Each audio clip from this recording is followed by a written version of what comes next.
विश्व को शांति का संदेश देने वाले महाकारुणिक भगवान गौतम बुद्ध जी के चरणों में कोटि कोटि नमन करती हूँ। महामानव बाबा साहेब जी के चरणों में कोटि कोटि नमन करते हुए आप सभी को मेरा गर्व से नमो बुद्धाय जय भीम। साथियों, हम बात कर रहे हैं बुद्ध और उनके धम्म की। तो आज हम बात करेंगे छठे भाग की, जो कि है बुद्ध और उनके समकालीन।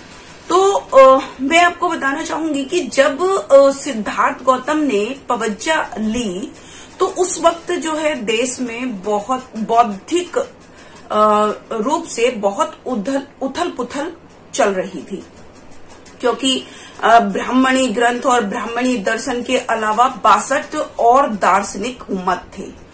तो लेकिन जब तथागत बुद्ध ने उनको जाना तो उन्होंने पाया कि 6 ही ऐसे दार्शनिक मत थे जिन पर ध्यान दिया जा सकता है।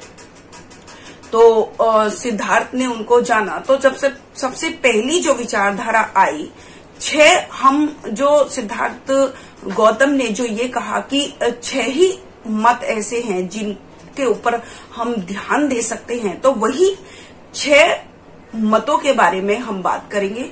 तो जो पहली जो विचारधारा थी वो अकर्यवाद कहलाती थी और उसके उपदेशक जो थे वो थे पुण्य काश्यप, क्योंकि उनका मत था कि कर्मों का आत्मा पर कोई प्रभाव नहीं पड़ता और चाहे कोई चोरी करे, चाहे कोई व्यभिचार करे, चाहे कोई डाका डाले, चाहे कोई शराब पिए, चाहे कोई कितने भी बुरे काम करे, उसका आत्मा पर कोई असर नहीं पड़ता, क्योंकि ये ऐसे ये अपने खुद के तत्वों से मिलकर बना है। और उन्होंने ये कहा कि जब इंसान मर जाता है तो ना ही शरीर बचता है और ना ही आत्मा बचती है।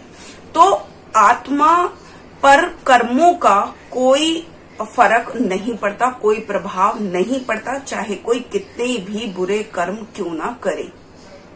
ये पुण्य का सबका मत था। दूसरा जो विचारधारा थी, दूसरी विचारधारा जो निकल कर आई वो आई नीतिवाद। ये जो विचारधारा थी ये मक्खिल कौशल्य दी थी और उनका जो मत था वो भाग्यवादी और निश्चयवादी था।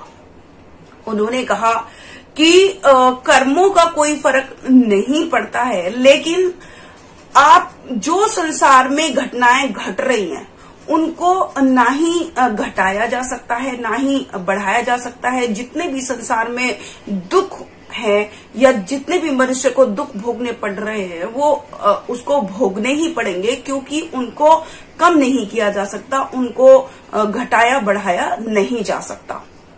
ये जो मत था ये जो है मक्खिल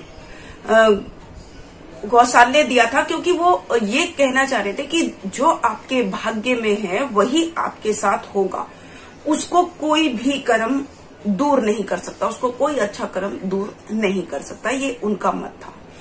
तीसरा जो मत आया वो आया जो उच्छेदवाद कहलाता था। तीसरी जो विचारधारा थी वो उच्छेदवाद कहलाती थी और वो अजीत केस कंबल ने दी थी।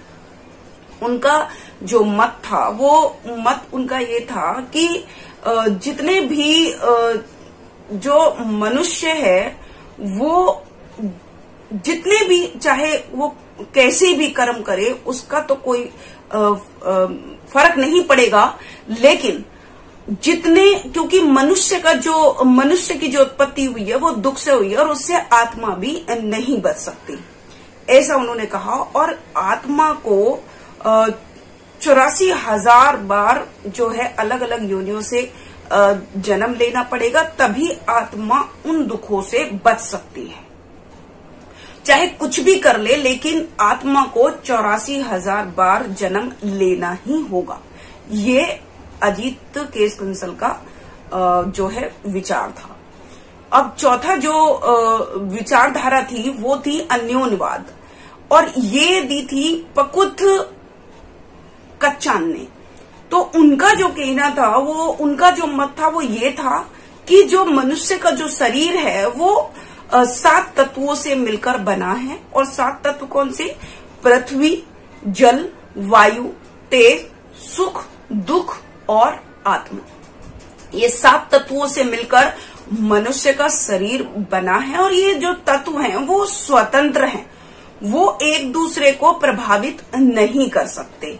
और वो ये कहते हैं कि अगर कोई आपकी गर्दन भी काट दे तो भी आप इसको मरना मत समझिए, क्योंकि ऐसा समझिए जैसे कि 7 तत्वों के अंदर कोई शस्त्र ने प्रवेश किया हो। तो उनका जो मत था वो ऐसा था, क्योंकि ये जितने भी 62 जो मत थे, दार्शनिक मत थे, वो ब्राह्मणी दर्शन के विरोधी थे।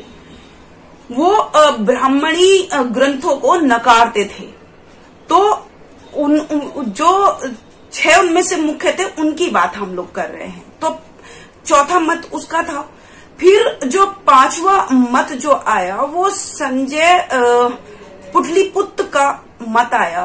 और उसने उनकी जो विचारधारा थी वो विशेषवाद कहलाती थी।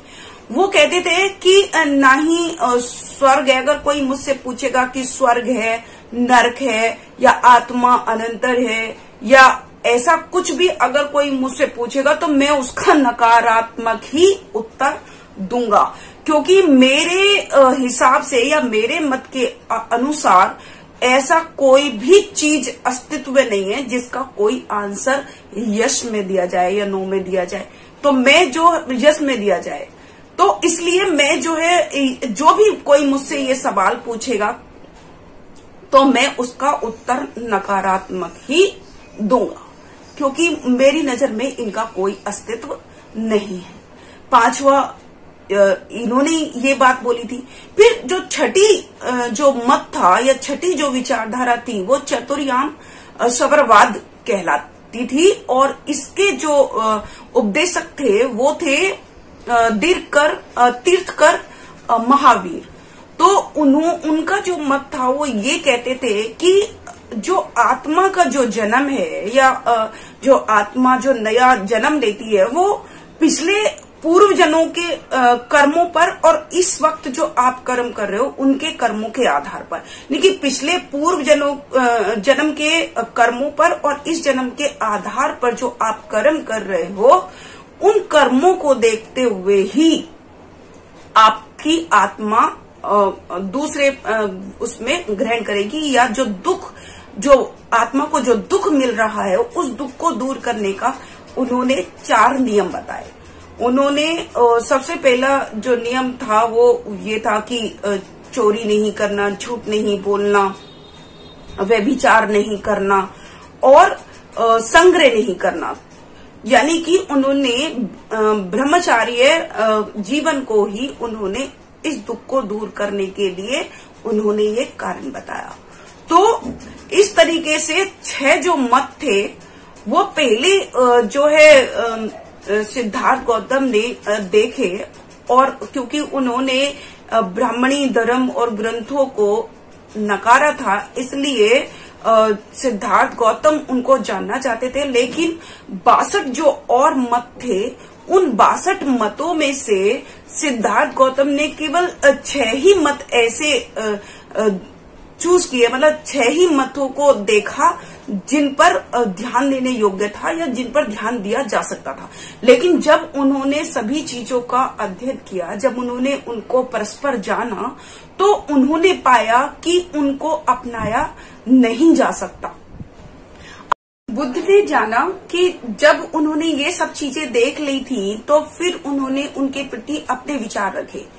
उन्होंने इन सभी नए दार्शनिकों के मत को अस्वीकार कर दिया और उन्होंने अपना तर्क दिया कि अगर मैं पुण्य कश्यप की या फिर जो पकुत कच्चान है उसकी बात को अगर मानते हैं या उसके सिद्धांत को अगर हम सही मानते हैं तो फिर तो कोई भी मनुष्य दूसरे मनुष्य पर अत्याचार करेगा, व्यभिचार करेगा, फिर तो कर्मों का कोई औचित्य ही नहीं रहेगा, यहाँ तक कि कोई किसी की हत्या भी कर सकता है।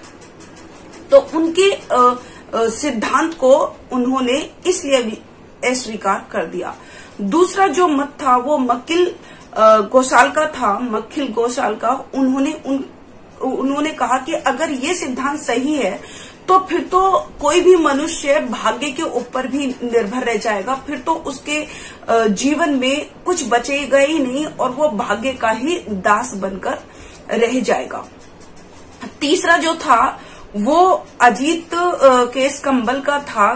तो उन्होंने कहा कि अगर हम इसके मत को अगर हम सही मान लेते हैं या इनके सिद्धांत को अगर हम सही मान लेते हैं तो फिर तो जीवन सिर्फ खाने पीने का और मौज मस्ती का ही नाम रह गया, क्योंकि कोई भी और कोई चीज करनी नहीं पड़ेगी, क्योंकि जो भी होगा वो अपने आप ही होगा। तो इसलिए उन्होंने इस सिद्धांत को भी अस्वीकार कर दिया। और फिर उसके बाद जो है उन्होंने संजय मुरलीपुत्र का भी सिद्धांत को अस्वीकार इसलिए किया क्योंकि उन्होंने कहा कि ये तो बहुत ही निराशावादी है, फिर तो कोई भी इंसान अगर वो नकारात्मक उत्तर देंगे तो फिर तो कोई भी मनुष्य सत्य तक पहुंच ही नहीं पाएगा, सत्य को कभी जान ही नहीं पाएगा। इसलिए उन्होंने इनके मत को भी अस्वीकार किया। छठा जो मत था वो था कि जो है ब्रह्मचार्य बनना चाहिए और ब्रह्मचार्य के नियम बताए थे तीर्थकर महावीर ने। तो उन्होंने कहा कि अगर हम इस सिद्धांत को सही मान लेते हैं तो फिर तो मनुष्य सिर्फ तपश्चर्या के ही लिए रह जाएगा, फिर तो उसकी इच्छाएं और प्रवृत्तियां बिल्कुल मूला भेद हो जाएंगी या कि उनका कोई औचित्य ही नहीं रह पाएगा। तो इसलिए उन्होंने इस मत को भी अस्वीकार किया। तो बुद्ध ने जब सारी चीजों का अध्ययन किया, जब सारे चीजों को उन्होंने पढ़ा, सबके मतों को उन्होंने जाना, तो उन्होंने पाया कि ये जितने भी दार्शनिक थे वो निराशावादी थे, वो असहाय थे और वो लापरवाह थे, क्योंकि उन्होंने कोई भी मत को ठीक तरीके से उन्होंने नहीं दिया। सब ने अपने अकॉर्डिंग ही मत दिए। कुछ कुछ चीजें सत्य थी मगर उन्होंने पूर्ण सत्य की तरफ वो कभी पहुंच ही नहीं पाए। तो बुद्ध ने ना वेदों को अपनाया, ना ही ब्राह्मण ग्रंथ को अपनाया, उनकी तो कड़ी निंदा की। और ये जो दार्शनिक जो मत थे इनको भी सिद्धार्थ गौतम ने अस्वीकार कर दिया और उन्होंने खुद ही मतलब वो निकल पड़े और खुद ही उन्होंने एक सच्चे ज्ञान को प्राप्त किया और उन्होंने सभी इंसानों को या संसार में जो दुख है उनको कैसे दूर किया जा सकता है, उन्होंने ये रास्ता खुद पे खुद खोज निकाला। तो ऐसे ही इन्होंने ये सारे जो मन ग्रंथ जो बनाए थे, मनगढ़ंत जो इन लोगों ने बनाए थे, उन सब को बहुत डीपली से जाना, उनका अध्ययन किया और फिर उन सब को जानकर उन्होंने अस्वीकार कर दिया, क्योंकि उनमें ना तो करुणा थी, ना ही सामान्यता थी और कट्टरपंथी थी और सामान्यता बिल्कुल भी उनमें नहीं थी। इसीलिए उन्होंने सच्चाई उनमें थी नहीं, इसलिए बुद्ध ने वो सभी के सभी चीजों का बहिष्कार कर दिया। तो इस तरीके से हमारा जो बुद्ध और उनके समकालीन का जो भाग है, छठा भाग, वो यही समाप्त होता है। कल 7वें भाग की बात करेंगे। तब तक के लिए मैं शकुन गौर अपनी वाणी को विराम देती हूँ। आप सभी को मेरी तरफ से गर्व से नमो बुद्धाय, जय भीम, जय भारत, जय सवै। अगर आपने अभी तक हमारा चैनल सब्सक्राइब नहीं किया है तो सब्सक्राइब करें और घंटी का बटन बिल्कुल भी दबाना ना भूलें, ताकि सभी लेटेस्ट खबरें पहुंच सकें आप पे सबसे पहले।